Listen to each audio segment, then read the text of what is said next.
My name is Ana Sanchez de la Vega. I am the Visitor Services Manager for the National Trust for Scotland, the Glasgow cluster, and my job here is to look after this beautiful site. Weaver's Cottage is an absolute gem that we look after in Kilbarchan.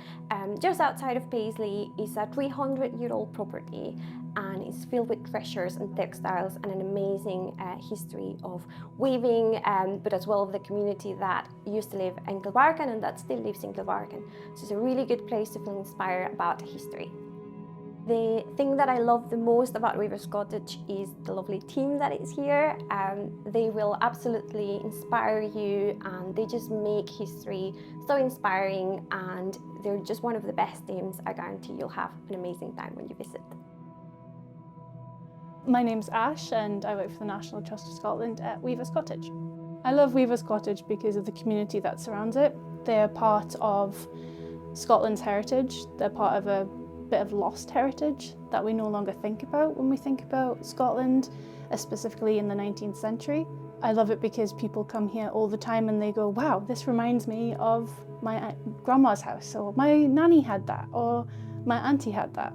And it kind of brings people back to their childhoods a lot of the time too. I particularly like the attic. I think the attic space is really lovely. It kind of gives you a sense of what the family were doing on an evening.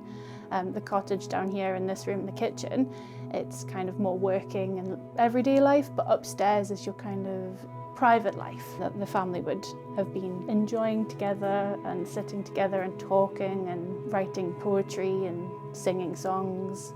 Gives you an aspect of what the 1800s was like. The garden is kind of traditional weaver's garden. It's quite long, so it means that they would have been very self-sufficient. They would have used every single plant in there, but they would have also planted stuff specifically for dyeing purposes, so woad and madder, weld, and they would have given them all different types of colours that they would have dyed the fabrics with, and then they would have also kept their urine and used it in the process of walking the weave. So that means that you're kind of adding that fixture into it and keeping the dye going. Thanks to the incorporation of bonnet makers and dyers, we have some informative panels in our garden so you can find out more information about the dye plants. Hi, I'm Suzanne McCormick. I'm a Visitor Services Assistant to the National Trust for Scotland at the Weaver's Cottage in Kilbarchan, which is the best place in the world to work. The dye plants in the garden I've brought on myself. They are my babies, as everyone knows here, and we're trying to bring in organic dyes such as madder and weld and woad and indigo, and I'm growing quite a lot of seeds at home just to try and establish more of a dye garden here, because that's a huge part of what Weaver's Cottage is about, not just the weaving. I love it here because it's the best place on earth. It's a Weaver's Cottage and I love everything to do with weave. I love the garden. I like the people I work beside, and it's just a calm and peaceful environment to work in.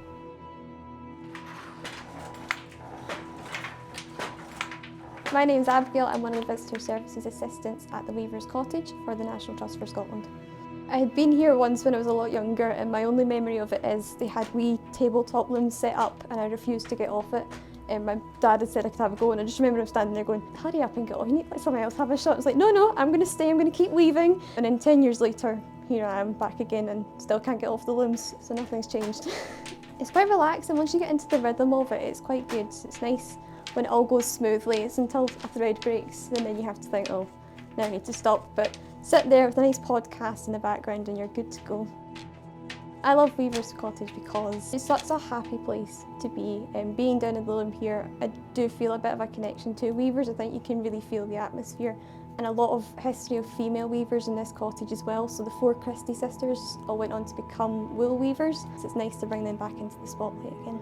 Kilbarchan had about 900 weavers at its height, so I would like to just try and imagine the sound of 900 of these looms going. It is a loud machine, it's not mechanised, but it's still very loud.